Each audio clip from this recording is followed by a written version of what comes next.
بسم الله الرحمن الرحيم وأوحينا إلى موسى وأخيه أن تبرأا لقومكما بمصر بيوتا واجعلوا بيوتكم قبلة وأقيموا الصلاة وبشر المؤمنين صدق الله العظيم. تقوى الإله مدار كل سعادتي واتباع أهوى رأس الشر حبائلا. അങ്ങേയറ്റം ബഹുമാനമുള്ള സത്യവിശ്വാസികളായ സഹോദരന്മാരെ, സഹോദരിമാരെ, പ്രിയപ്പെട്ട വിദ്യാർത്ഥിനികളെ, ഇലാഹിനോടുള്ള തഖ്വയാണ് സകല വിജയത്തിൻ്റെയും അടിസ്ഥാനപരമായ കാരണം. ഇച്ഛകളെ പിൻപറ്റുക എന്നത് എല്ലാ തിന്മകളുടെയും തലയാകുന്നു.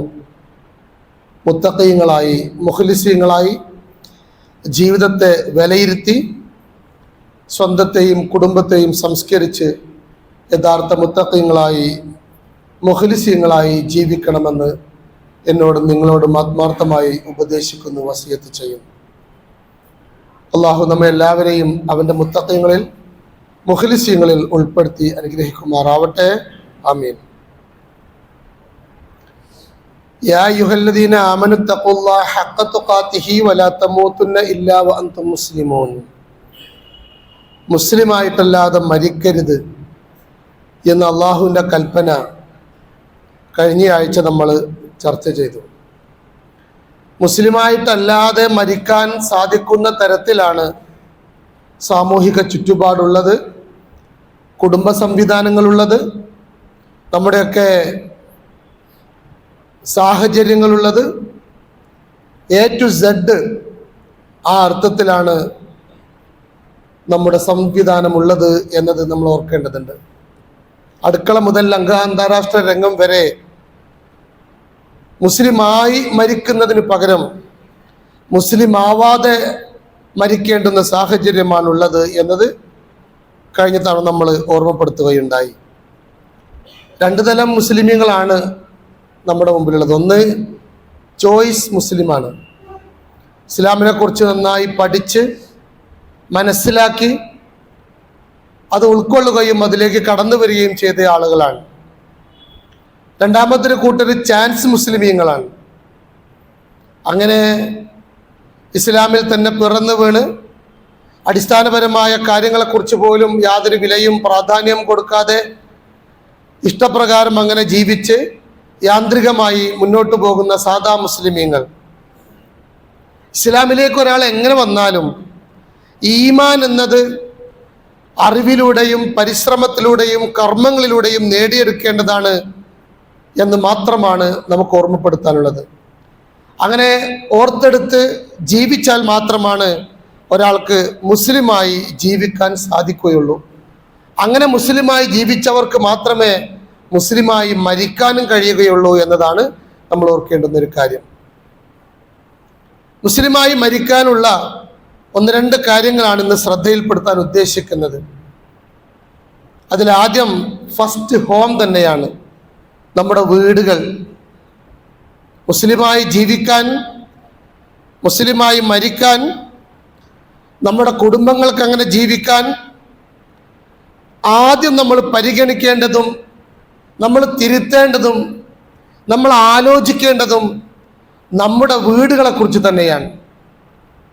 ചുറ്റുപാടിൽ ഇന്ന് നിറഞ്ഞു നിൽക്കുന്ന റിപ്പോർട്ടുകളും ആ റിപ്പോർട്ടിന്റെ പിൻബലമായി നടന്നുകൊണ്ടിരിക്കുന്ന വെളിപ്പെടുത്തലുകളും ആ വെളിപ്പെടുത്തലിന്റെ അടിസ്ഥാനത്തിൽ നടന്നുകൊണ്ടിരിക്കുന്ന അറസ്റ്റുകളും കേസുകളും ഒക്കെ ഒരു തരത്തിലും സ്വാധീനിക്കാതെ നമ്മളും നമ്മുടെ കുട്ടികളും നമ്മുടെ കുടുംബവും നമ്മുടെ കൂടെ ഉണ്ടാവണമെങ്കിൽ നമ്മളവരെ ചേർത്ത് പിടിച്ച് നമ്മളവരെ കൂടെ നിർത്തി അവരുടെ നമ്മുടെ ഭാഗമാക്കാനും നമ്മുടെ വീടുകളിൽ അവർക്ക് സമാധാനവും ശാന്തിയും ലഭിക്കണമെങ്കിൽ ലഭിക്കുന്ന തരത്തിൽ അവരെ വളർത്താൻ നമുക്ക് സാധിക്കണമെന്നതാണ്.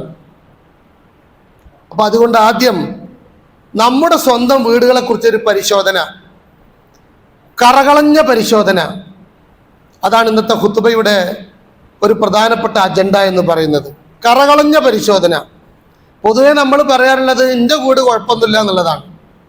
ഞാനും കുഴപ്പമില്ല, ചെറിയ ചെറിയ പ്രശ്നങ്ങളൊക്കെ ഉണ്ട്. എങ്ങനെയാണ് ഞാൻ പരിഹരിക്കുക? എന്താണ് ഞാൻ എൻ്റെ വീട്ടിൽ നടപ്പിലാക്കേണ്ടത്? അല്ല, ഒരു ദിവസം നേരം വെളുത്തത് മുതൽ പിറ്റേന്ന് നേരം വെളുക്കുന്നത് വരെ എൻ്റെ വീട്ടിൽ എന്താണ് നടക്കുന്നത്? എങ്ങനെയാണ് എൻ്റെ വീട്ടിലെ ഭക്ഷണം? ഓരോ മാതാവും പിതാവും ആലോചിക്കേണ്ടതാണ്. പ്രിയപ്പെട്ട ഉമ്മമാരോടും ഉപ്പമാരോടും കൂടിയാണ് ഇന്ന് ചില കാര്യങ്ങൾ ഞാൻ ഓർമ്മപ്പെടുത്തുന്നത്. എന്താണ് എൻ്റെ വീട്ടിലെ ഭക്ഷണത്തിൻ്റെ അവസ്ഥ? അവിടെ ധൂർത്തുണ്ടോ? അവിടെ ഹലാലായ ഭക്ഷണമാണോ വിതരണം ചെയ്യപ്പെടുന്നത്? ആ ഭക്ഷണത്തിലെ അംശത്തിൽ ഹറാമ് കലരുന്നുണ്ടോ? ആ ഭക്ഷണം ഇസ്രാഫായി പോകുന്നുണ്ടോ? ധൂർത്തുണ്ടോ? എങ്ങനെയാണ് എൻ്റെ വീട്ടിലെ ആരാധനകൾ? ഞാൻ പള്ളിക്കൊക്കെ പോകുന്നുണ്ട്, എൻ്റെ വീട്ടിലെ ആരാധനകൾ എങ്ങനെയാ? ഭാര്യയും നിസ്കരിക്കുന്നൊക്കെ ഉണ്ട് എന്നാണ് ഞാൻ മനസ്സിലാക്കുന്നത്. എൻ്റെ കൗമാരക്കാരായ കുട്ടികളുടെ അവസ്ഥ എന്താ? എല്ലാവരും ഒക്കെ നിസ്കരിക്കുന്നുണ്ടോ? അവർ പള്ളിയിലേക്ക് വരുന്നുണ്ടോ? അവർ സുബഹിക്ക് എണീക്കുന്നുണ്ടോ? എന്താണ് അവിടുത്തെ അവസ്ഥ? ദിക്റുകളും ദാനധർമ്മങ്ങളൊക്കെ എൻ്റെ വീട്ടിലുണ്ടോ? എന്താണ് എൻ്റെ വീടിൻ്റെ അവസ്ഥ എന്ന് വളരെ ഗൗരവത്തിൽ നെഞ്ചത്ത് കൈവച്ചുകൊണ്ട് ഓരോ വാപ്പമാരും പരിശോധിക്കണം. എന്താണ് എൻ്റെ വീട്ടിലെ ആഘോഷങ്ങളുടെ അവസ്ഥ? അവിടുത്തെ ടി വിയിൽ എന്താ കുട്ടികൾ കാണുന്നത്? അവിടുത്തെ കമ്പ്യൂട്ടറിൻ്റെ അവസ്ഥ എന്താണ്? എൻ്റെ വീട്ടിൽ എനിക്കടക്കം എല്ലാവർക്കുമായി 1 or 2 മൊബൈൽ ഫോണുകൾ ഉണ്ടല്ലോ, അവർക്കൊക്കെ 1 or 2 വാട്സാപ്പുകൾ ഉണ്ടല്ലോ. ഇൻസ്റ്റഗ്രാം എൻ്റെ കുട്ടികൾ എങ്ങനെയാണ് ഉപയോഗിക്കുന്നത്? യൂട്യൂബിൽ എൻ്റെ കുഞ്ഞുമക്കൾ ഇപ്പൊ പ്രസവിച്ച 1 or 2 വയസ്സുള്ള കുട്ടികളടക്കം എന്താണ് കാണുന്നത്? ഏത് തരത്തിലാണ് അതിൻ്റെ ഉപയോഗം? എൻ്റെ കുട്ടികളുടെ വസ്ത്രധാരണ രീതി എങ്ങനെയാണ് എൻ്റെ കുട്ടി വസ്ത്രം ധരിക്കുന്നത്? ഇസ്ലാമികമായിട്ടാണോ? ഈ രീതിയിലാണോ എൻ്റെ കുട്ടി വസ്ത്രം ധരിക്കേണ്ടത്? എന്താണ് എൻ്റെ മാതാപിതാക്കളുടെ പെരുമാറ്റം? എൻ്റെ വീട്ടിൽ സ്കൂൾ പഠനത്തിൻ്റെ അവസ്ഥ എന്താണ്? എത്രത്തോളം പ്രാധാന്യം അതിനുണ്ട്?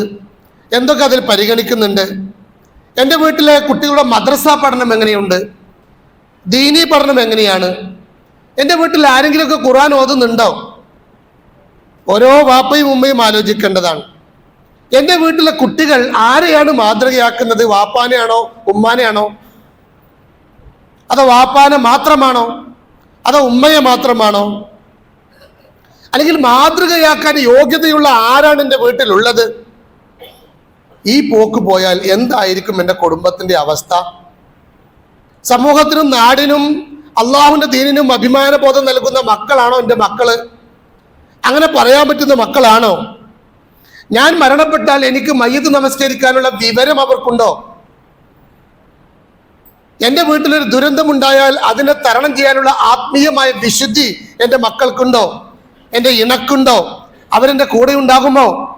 മരണപ്പെട്ട് എന്നെ പള്ളിക്കാട്ടിലേക്ക് എടുത്താൽ ആ വഴി നടന്നു പോകുമ്പോൾ ഉപ്പയുടെ ഖബറിന്റെ ഭാഗത്തേക്ക് സഞ്ചരിക്കാൻ, ഉപ്പയെ നോക്കി ഒരു സലാം പറയാൻ പാകപ്പെട്ട മക്കളാണോ എൻ്റെ മക്കൾ? ഇങ്ങനെ അങ്ങോട്ട് തുടങ്ങി ഞാനിപ്പോൾ എഴുതിയെടുത്തതും എഴുതാത്തതുമായ കുറേ ആലോചനകൾ ഓരോ മാതാപിതാക്കളും നടത്തേണ്ടതാണ്.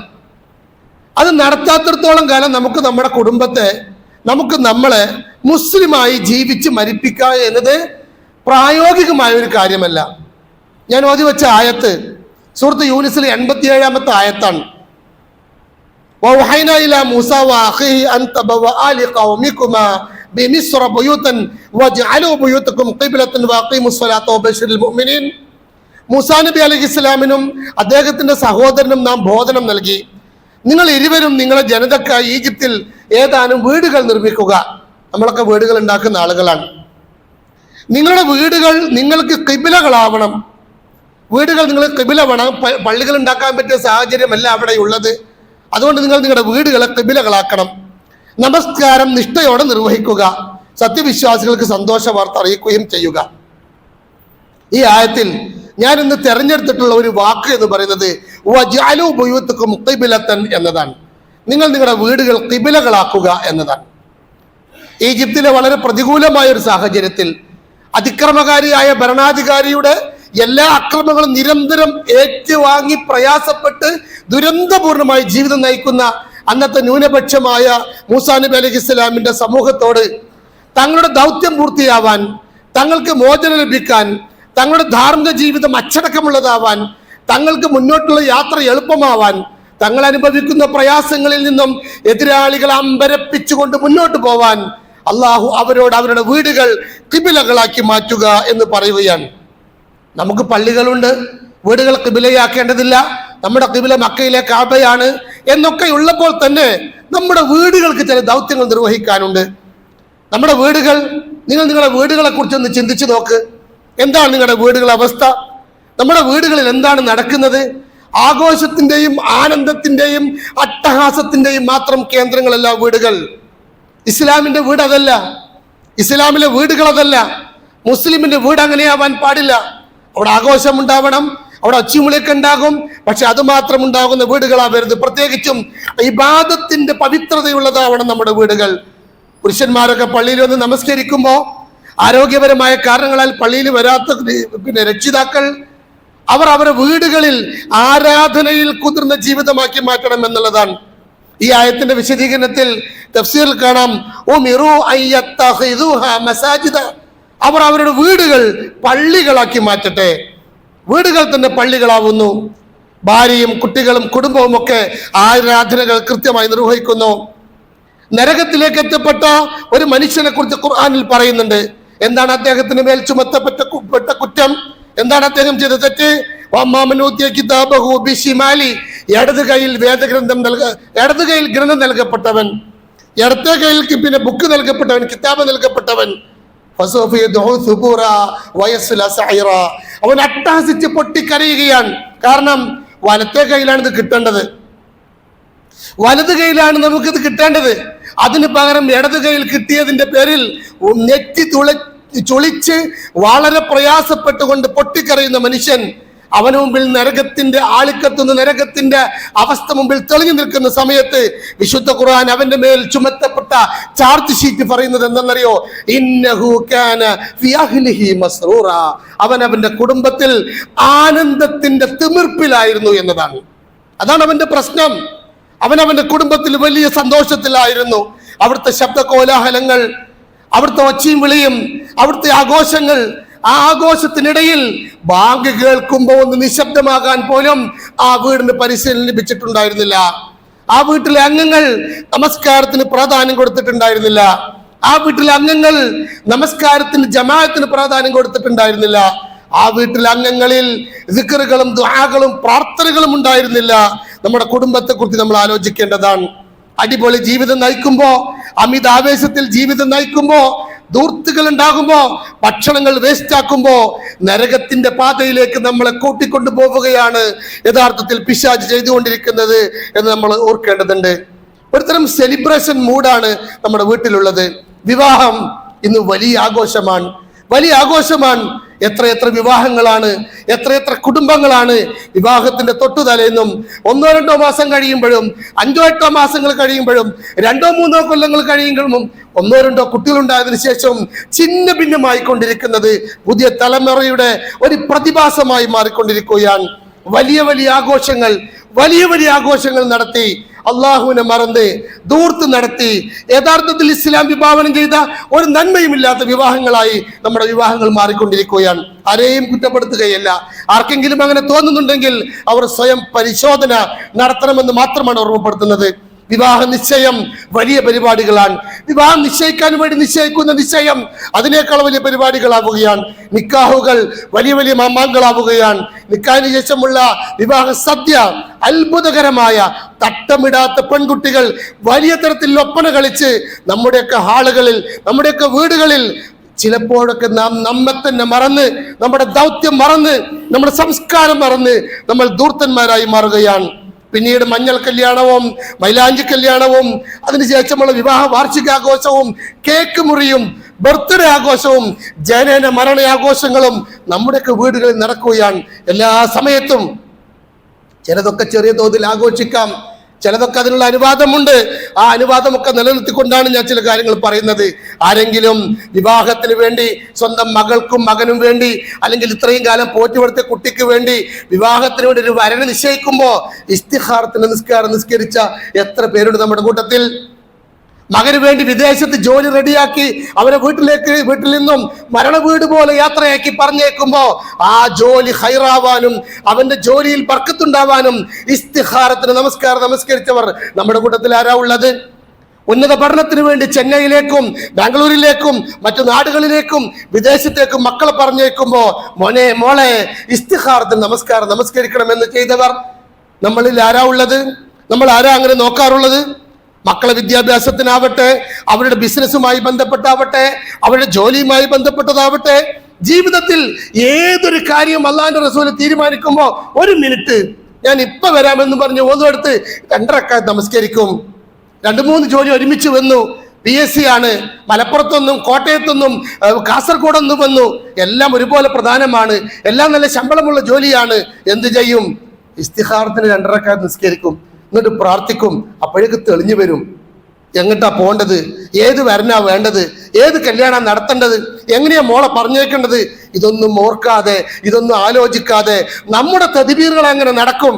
നമ്മളങ്ങനെ പല തദ്ബീറും നടത്തും. പക്ഷെ അള്ളാഹുവിന്റെ തഖ്ദീർ മറ്റൊന്നായിരിക്കും. നമ്മൾ ഓർക്കേണ്ടതുണ്ട്. വിശുദ്ധ ഖുർആൻ നമ്മുടെ നെഞ്ച് പിളരുന്ന ഒരായത്തിന് ഖുൽ ഇൻ കാന ആബാഉക്കും വഅബ്നാഉക്കും വഅസ്വാജുക്കും എന്ന് തുടങ്ങി നിങ്ങളുടെ മക്കളാണെങ്കിൽ, നിങ്ങളുടെ കുട്ടികളാണെങ്കിൽ, നിങ്ങളുടെ സമ്പത്താണെങ്കിൽ, നിങ്ങളുടെ കച്ചവടമാണെങ്കിൽ, നിങ്ങൾ ഏറ്റവും ഇഷ്ടപ്പെടുന്ന മസാകിന തർലൗനഹ, നിങ്ങൾ തൃപ്തിപ്പെട്ട നിങ്ങളുടെ വീടുകളാണെങ്കിൽ, അങ്ങനെ ഓരോ കാര്യം പറഞ്ഞിട്ട് പറയാൻ അഹബ്ബ ഇലൈക്കും മിനല്ലാഹി വറസൂലിഹി, അല്ലാഹുവിനേക്കാളും റസൂലിനേക്കാളും അള്ളാഹുവിന്റെ ദീനിന്റെ മാർഗത്തിൽ നടത്തുന്ന പരിശ്രമങ്ങളെക്കാളും നിങ്ങൾക്ക് പ്രിയപ്പെട്ടതാണെങ്കിൽ, അടിവരണിട്ടോ, നിങ്ങൾക്ക് പ്രിയപ്പെട്ടതാണെങ്കിൽ, നിങ്ങളെ ഇഷ്ടങ്ങളും നിങ്ങളുടെ താല്പര്യങ്ങളും നിങ്ങളുടെ സന്തോഷങ്ങളും നിങ്ങളുടെ വിഭവങ്ങളും നിങ്ങൾക്ക് താല്പര്യമുള്ളതാണെങ്കിൽ, ആരേക്കാൾ? അള്ളാഹുവിനേക്കാൾ, അവന്റെ റസൂലിനേക്കാൾ, അവന്റെ ദീനിന്റെ മാർഗത്തിലെ പോരാട്ടങ്ങളെക്കാൾ, ജിഹാദിനേക്കാൾ ആണെങ്കിൽ അള്ളാഹുവിന്റെ പരീക്ഷണവും അള്ളാഹുവിന്റെ ശിക്ഷയും വരുമെന്ന കാര്യം നിങ്ങൾ ഓർക്കേണ്ടതുണ്ട് എന്ന് വിശുദ്ധ ഖുർആനിൽ അള്ളാഹു നമ്മെ ഓർമ്മപ്പെടുത്തുകയാണ്. എന്റെ പ്രിയപ്പെട്ട സഹോദരന്മാരെ, വലാത്ത് ജഅലു ബുയൂതക്കും മഖാബിറ, നിങ്ങൾ നിങ്ങളുടെ വീടുകൾ മഖ്ബറകളാക്കരുത്, ഖബറുകളാക്കരുത്, ശ്മശാനങ്ങളാക്കരുത്. എപ്പോഴാണ് സഹോദരന്മാരെ വീടുകൾ ഖബറുകളാകുന്നത്? അവിടെ നിസ്കാരമില്ലാതെയാകുമ്പോഴാണ്, അവിടെ ജമാഅത്തില്ലാതെയാകുമ്പോഴാണ്, അവിടെ തസ്ബീഹും തദ്കീറുകളും ഇല്ലാതെയാകുമ്പോഴാണ്, നമ്മുടെ വീടുകളിൽ ആ അർത്ഥത്തിലുള്ള ഇസ്ലാമികമായ ചിട്ടയില്ലാതിരിക്കുമ്പോഴാണ്. അതാണോ നമ്മുടെ അവസ്ഥ? നിഗൂഢമായ വേദനാജനകമായ രംഗമാണോ? ഖബറിന്റെ അവസ്ഥയാണോ നമ്മുടെ വീടിനുള്ളത് എന്ന് നമ്മൾ ആലോചിക്കേണ്ടതാണ്. ഈ ഭാഗം പഠിക്കുന്ന സമയത്ത് ഇന്ന ശൈത്വാന യൻഫിറു മിനൽ ബൈത്തില്ലതി തഖറു ഫീ സൂറത്തുൽ ബഖറ, ആരുടെങ്കിലും വീട്ടിൽ സൂറത്തുൽ ബഖറ പാരായണം ചെയ്യുന്നുവെങ്കിൽ പിശാച് അവിടെ നിന്ന് ഓടി രക്ഷപ്പെടുമെന്നതാണ്. ഞാൻ കഴിഞ്ഞ ആഴ്ച അത് സൂചിപ്പിക്കുകയുണ്ടായി. പിശാചിന്റെ സാന്നിധ്യം നമ്മിൽ കൂടുതലാണ്, കുട്ടികളിൽ കൂടുതലാണ്, കുടുംബങ്ങളിൽ കൂടുതലാണ്, നമ്മുടെ ഭാര്യമാരിൽ കൂടുതലാണ്. ആ സാന്നിധ്യം ഇല്ലാതെയാക്കാൻ മക്കളോട് സലാം പറയുന്ന ഉപ്പമാരുണ്ടോ? മക്കളോട് സലാം പറയുന്ന ഉപ്പമാര് വേറെ ആരോട് സലാം പറഞ്ഞാലും മക്കളോട് പറയോ? ഉസ്താദിനോട് സലാം പറയും. ആ അർത്ഥത്തിൽ നേതൃത്വം കൊടുക്കുന്ന മറ്റുള്ളവരോട് സലാം പറയും. സ്വന്തം മക്കളോട് സലാം പറയോ? മക്കൾ ഇങ്ങോട്ട് സലാം പറയോ? ലാ തദ്ഖുലൂ ബുയൂതൻ ഗൈറ ബുയൂതികും ഹത്താ തസ്തഅനിസു വതസല്ലിമു അലാ അഹ്ലിഹ. കുടുംബങ്ങളോട് സലാം പറയുന്ന ആളുകൾ വാപ്പ തുമ്മിയാല് അൽഹംദുലില്ലാ എന്ന് പറഞ്ഞാൽ മടിയിലിരിക്കുന്ന മകൻ ഇർഹംകല്ലാ എന്ന് പറയോ? എന്താ പറയാത്തത്? അറിയാത്തത് കൊണ്ടാണ് ഈ പോട്ടെ നോക്കാം. അറിഞ്ഞിട്ട് എന്താ പറയാത്തത്? നിന്റെ വാപ്പാക്ക് ഒരു കരുണ ഉണ്ടാവട്ടെ എന്ന് മകൻ എന്താ പറയാൻ തോന്നാത്തത്? എന്താ അങ്ങനെ പറയാൻ? നിന്റെ മകൻ തുമ്മിയാൽ ചെറിയ കുട്ടിയാകുമ്പോൾ ഉമ്മമാരൊക്കെ ചെയ്യും. അൽഹംദുലില്ലാ എന്ന് പറയാൻ പറ്റാത്ത കാലത്ത് കുഞ്ഞു മക്കളെ കുറിച്ച് ഉമ്മമാർ തുമ്മിയാൽ അൽഹംദുലില്ലാ എന്ന് പറയും. അൽഹംദുലില്ലാ എന്ന് പറഞ്ഞു തുടങ്ങുന്ന കാലത്ത് അത് ഓർമ്മപ്പെടുത്തൂല. ഇനി അത് പറയുന്ന കുട്ടിയുടെ മുമ്പിൽ അവന്റെ അടുത്ത് അവനെ ചേർത്ത് പിടിച്ച് ഇർഹമുക്കല്ലാ എന്ന് പറയാൻ നമ്മുടെ ഉമ്മമാർക്ക് കഴിയുന്നില്ല. എല്ലാവർക്കും നിസ്കരിക്കാനുള്ള മുസല്ല വീട്ടിലുണ്ടോ? ഒരു അതിഥി വന്ന് മുസല്ല ചോദിച്ചാൽ ആകെ എത്ര മുസല്ല ഉണ്ടാവുക? 2 ഉണ്ടാവും. ഒന്ന് വാപ്പാനത് അങ്ങനെ ആർക്കും എടുക്കാൻ പറ്റൂല. പിന്നെ ഒന്നുള്ളത്. എന്താ എല്ലാവർക്കും മുസല്ല ഇല്ലാത്തത്? എന്താ എല്ലാവരുടെ വീട്ടിലും എല്ലാവർക്കും, സ്ത്രീകൾക്ക് എല്ലാവർക്കും നിസ്കാര കുപ്പായം ഇല്ലാത്തത്? പലപ്പോഴും എല്ലായിടത്തും അങ്ങനെയൊന്നല്ല. പല നിസ്കാര കുപ്പായവും അങ്ങേറ്റം കീറിയതല്ലേ, അങ്ങനെയൊക്കെ മതിയല്ലോ. അങ്ങനെ നിങ്ങൾ ഓരോ കാര്യത്തിൽ ചോദിക്കി, എന്താ നമ്മുടെ വീട്ടിൽ പുസ്തകം ഉള്ളത്, വായിക്കാനുള്ള പുസ്തകങ്ങൾ എന്താ? പ്രവാചകനെ കുറിച്ചുള്ള കഥകളുള്ള പുസ്തകങ്ങളുണ്ട് നമ്മുടെ വീട്ടിൽ? നമ്മുടെ കുട്ടികൾക്ക് നമ്മളത് വായിച്ചു കൊടുത്തിട്ടുണ്ടോ? ഒരു മിനി ലൈബ്രറിക്ക് ഇത്ര വലിയ ചെലവുണ്ടോ നമ്മുടെ വീടുകളിൽ? നമ്മുടെ വീട്ടിൽ പ്രബോധനം വാരികണ്ടോ? ഞാൻ വായിക്കൂല. ചേരും നമ്മൾ? സുന്നി വോയിസ് ഉണ്ട് നമ്മളെ വീട്ടിൽ, അൽമനാറുണ്ട് നമ്മളെ വീട്ടിൽ, ഷബാബുണ്ട് നമ്മളെ വീട്ടിൽ. എന്താ അല്ലാത്ത? അപൂർവം വീടുകളിൽ ഉണ്ടാകും. വായന അവിടെ നിൽക്കട്ടെ, അത് ഉണ്ടാവണമെന്ന് പോലും നമ്മൾ ആഗ്രഹിച്ചിട്ടില്ലല്ലോ. ഖുർആന്റെ ഒരു തഫ്സീർ ഉണ്ടോ? ആ തഫ്സീർ എടുത്ത് വായിക്കുന്നുണ്ടോ? ബക്കറിന്റെ ഒരു പുസ്തകമുണ്ട്, ദ ബെസ്റ്റ് ഹോം. അതിൽ അദ്ദേഹം പറയുന്നത് വീട്ടിലൊരു വൈറ്റ് ബോർഡ് ഉണ്ടാവണം. അതിൽ അദ്ദേഹത്തിന്റെ വിശദീകരിക്കുന്നിടത്ത് കാണാം, ഇന്ന് എൻ്റെ ഉപ്പ എനിക്കൊരു സൈക്കിൾ വാങ്ങി തന്നു. വീട്ടിലെ അംഗങ്ങളെ അഭിനന്ദിക്കുന്ന, ഓരോ നേരത്തെ ഭക്ഷണത്തെ അഭിനന്ദിക്കുന്ന, അല്ലെങ്കിൽ അതുമായി ബന്ധപ്പെട്ട നിർദ്ദേശങ്ങൾ എഴുതുന്ന, എല്ലാ ദിവസവും രാത്രി ഒരു തോട്ട് എഴുതാൻ പറ്റുന്ന ആ അർത്ഥത്തിലുള്ള വീടുകളെ കുറിച്ചാണ് അദ്ദേഹം സ്വപ്നം കാണുന്നത്. Home is the first school എന്ന് പറയാറുണ്ട്. വീടാണ് ആദ്യത്തെ പാഠശാല. വീട് നന്നാവണം, വീട്ടിലുള്ളവർ നന്നാവണം. School is the second home എന്നാണ്. രണ്ടാമത് പിന്നെ സ്കൂളാണ്, പാഠശാലയാണ്, പിന്നെ അവൻ്റെ വീട്. വീട്ടിൽ നിന്ന് കിട്ടേണ്ട കുറേ സംഗതികളുണ്ട്. വീട് ഭംഗിക്ക് ആവശ്യമായ ഫ്രഷ് എയർ ഉണ്ട്, പൂങ്കാവനങ്ങളുണ്ട്, ചെടികളുണ്ട്, പച്ചക്കറി തോട്ടമുണ്ട്, മനോഹരമായ മുറ്റമുണ്ട്, ഇഷ്ടംപോലെ പിന്നെ കാറും സൗകര്യങ്ങളും എല്ലാം ഉണ്ട്.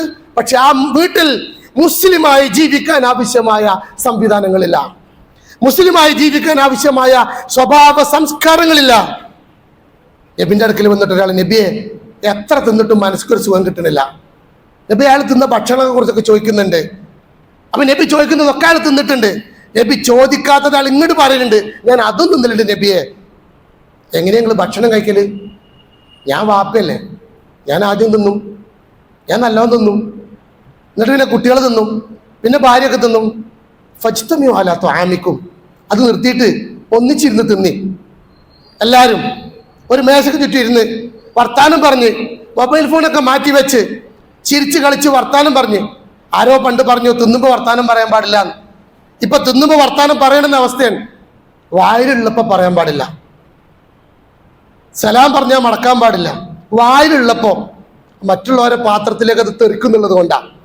വർത്തമാനം പറഞ്ഞ് ചിരിച്ച് കളിച്ച് ഗൃഹയോഗം കൂടി. നമ്മൾ ആരെങ്കിലും ഗൃഹയോഗം കൂടലുണ്ടോ?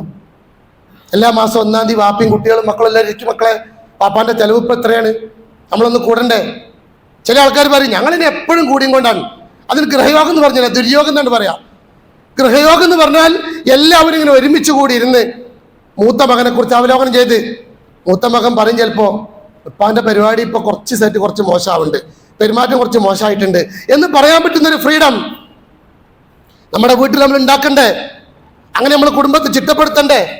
ക്രിസ്മസിന്റെ സമയത്ത്, ഓണത്തിന്റെ സമയത്ത്, പെരുന്നാളിന്റെ സമയത്ത് നമ്മൾ കൂടിയിരിക്കണ്ടേ? സാമൂഹികമായ കാര്യങ്ങൾ ചർച്ച ചെയ്യണ്ടേ?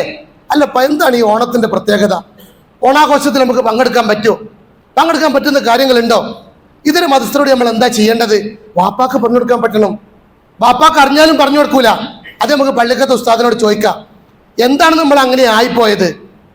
വാപ്പാക്ക് വിചാരിച്ചാൽ, ഉമ്മാക്ക് വിചാരിച്ചാൽ ഇത്തരം കാര്യങ്ങളൊക്കെ കുടുംബത്തിൽ മാറ്റിയെടുക്കാൻ കഴിയും.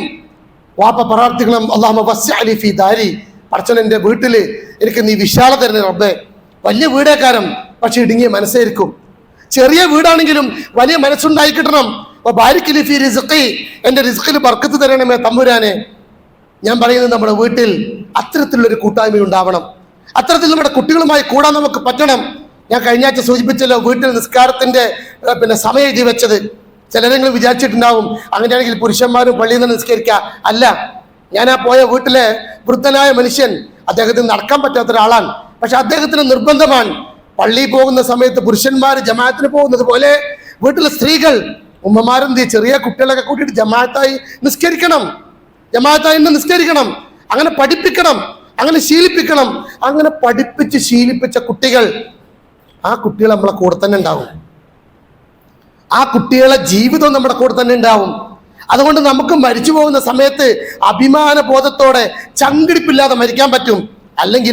അല്ലെങ്കിൽ ഒരു വെപ്രാളായിരിക്കും, എന്തൊക്കെയോ പറ്റിയ വെപ്രാളം, കട്ടിന് മാന്തി പൊളിക്കുന്ന വെപ്രാളം, അടുത്തുള്ളയാളെ ചങ്കിന് പിടിക്കാത്ത വെപ്രാളം, വെള്ളം തരാൻ വേണ്ടി സ്പൂണിൽ വെള്ളം കൊണ്ടുവരുന്നതിനെ തട്ടിക്കളയാൻ തോന്നുന്ന വെപ്രാളം.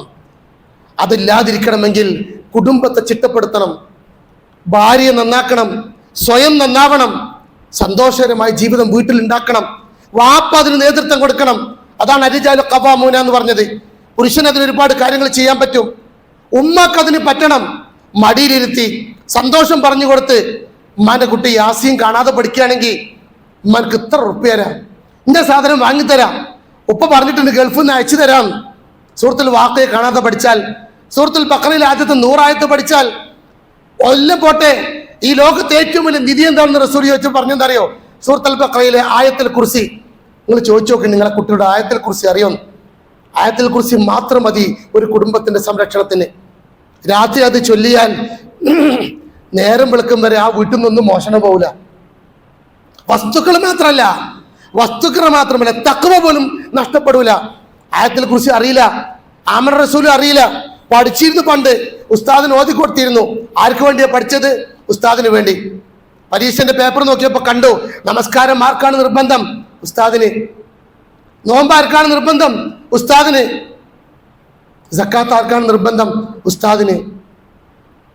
അങ്ങനെ ഉസ്താദിന് ചൊല്ലിക്കൊടുക്കുന്ന അല്ലെങ്കിൽ പരീക്ഷയ്ക്ക് വിജയിക്കുന്ന പഠനത്തിനപ്പുറത്ത് നമ്മുടെ മക്കൾക്ക്, നമ്മുടെ കുടുംബത്തിന്, നമ്മുടെ കുട്ടികൾക്ക് നമ്മൾ കൊടുക്കുന്ന കുറെ സാധനങ്ങളുണ്ട്. അത് കൊടുക്കാതെ ഒരു വാപ്പ പോയാൽ ആ വാപ്പാക്ക് നേരെ നാളെ റബ്ബിന്റെ കോടതിയിൽ കുട്ടികൾ വിരൽ ചൂണ്ടും. അതുകൊണ്ട് ഞാൻ പറയുന്നത്, നമ്മുടെ വീടുകൾ മനോഹരമായ വീടുകളാവണം. 4 കാര്യം ഒരാൾക്കുണ്ടെങ്കിൽ അയാൾ മഹാഭാഗ്യവാനാണ്. അതിന് വിശദീകരണം ഞാൻ പിന്നെ പറയാം. അതിലൊന്ന് അൽ മർഅത്തു സ്വാലിഹ, നല്ല ഭാര്യയാണ്, നല്ല ഇണയാണ്. നമ്മൾ വീട്ടിൽ എല്ലാം കഴിഞ്ഞ് ചെല്ലുമ്പോഴേക്കും കുട്ടികളെ പഠിപ്പിക്കാനുള്ളതൊക്കെ പഠിപ്പിച്ചിട്ടുണ്ടാവും. പിന്നെ എന്തെങ്കിലും കുറവുള്ളത് ശരിയാക്കിയാൽ മതി വാപ്പാക്ക്, ചിലപ്പോഴൊക്കെ വാപ്പയെയും. രണ്ടാമത് അൽ മസ്കനുൽ വാസിഅ, വിശാലമായൊരു വീട്. വലിയ വീട് എന്ന് അർത്ഥമല്ല കേട്ടോ, ആ വീട്ടിന്റെ ഉള്ളിൽ വിശാലതയുള്ള, അത്യാവശ്യങ്ങൾ നിർവഹിക്കാൻ കഴിയുന്ന മനോഹരമായ വീട്. വൽ ജാറു സ്വാലിഹ്, മൂന്നാമത്തത് നല്ല അയൽവാസിയ. എങ്ങനെ നല്ല അയൽവാസി ഉണ്ടാവുക? നല്ല അയൽവാസി ഉണ്ടാവണമെങ്കിൽ നമ്മൾ നല്ലൊരു അയൽവാസി ആവണം. നബിൻ്റെ അടുക്ക ഒരാൾ വന്ന് പറഞ്ഞു, നബിയെ എനിക്കൊരു അയൽവാസി ഉണ്ട്, എപ്പോഴും കച്ചറിയാ, ഞാൻ കൊടുത്താൽ മൂപ്പര് നിഷേധിക്കും, ഞാൻ നല്ല നിലയിൽ പെരുമാറിയ മൂപ്പരിനെ എതിർക്കും, ഞാൻ നല്ലത് പറഞ്ഞാൽ മൂപ്പരിനെ തെറി പറയും. നബി എന്താ പറയണ്ടത്? നിനക്കത് മുണ്ടാന്നൂടെ? എന്തൊരു സ്വഭാവമാണ് എൻ്റെ കുഴപ്പമില്ലല്ലോ. റസൂൽ എന്താ പറഞ്ഞറിയോ? നീ നിന്റെ നിലപാട് തുടരുവോളം നീ മികച്ചൊരു അയൽവാസിയാണ്, നീ സ്വർഗത്തിന്റെ വഴിയിലാണ്. ഞാൻ ആദ്യം ഒരു നല്ല അയൽവാസിയാവണം. അവന്റെ പ്രശ്നങ്ങൾ അറിയണം, അവന്റെ വേദന. അവൻ ചിലപ്പോൾ പാവപ്പെട്ട ആളായിരിക്കും. നിങ്ങൾ കയറി ചെല്ലുമ്പോൾ നിങ്ങൾക്ക് അവിടെ കയറിയിരിക്കുമ്പോൾ ഇരിക്കാൻ ഒരു ചെയർ പോലും ഇല്ലാത്ത ദുർബലമായ ഒരു വിധവയുടെ വീടായിരിക്കും. പക്ഷേ അയൽവാസി എന്ന നിലക്ക് അവളെ നിങ്ങൾ പരിഗണിക്കണം, അവളെ നിങ്ങൾ കണ്ടറിയണം, അവളെ നിങ്ങൾ സ്നേഹിക്കണം. മൂന്നാമത്തെ നല്ലൊരു അയൽവാസി. നാലാമത്തെ എന്താ അറിയോ? വൽ മർക്കബു ത്വയ്യിബ്, നല്ലൊരു വാഹനം, കുട്ടികളെയും കുടുംബത്തെയും കൊണ്ട് പോകാൻ പറ്റുന്ന ഒരു വാഹനം. ഇതൊന്നും ഇസ്ലാം വിരോധിച്ച കാര്യങ്ങളല്ല. നല്ല വണ്ടിയൊക്കെ വാങ്ങാം, നമുക്ക് നല്ല വീടൊക്കെ ഉണ്ടാക്കാം, അള്ളാഹ് തന്ന സമ്പത്തുകൊണ്ട് ഉപയോഗപ്പെടുത്തുന്നതൊക്കെ ചെയ്യാം. ഒപ്പം അള്ളാഹിനെ മറക്കാൻ പാടില്ല.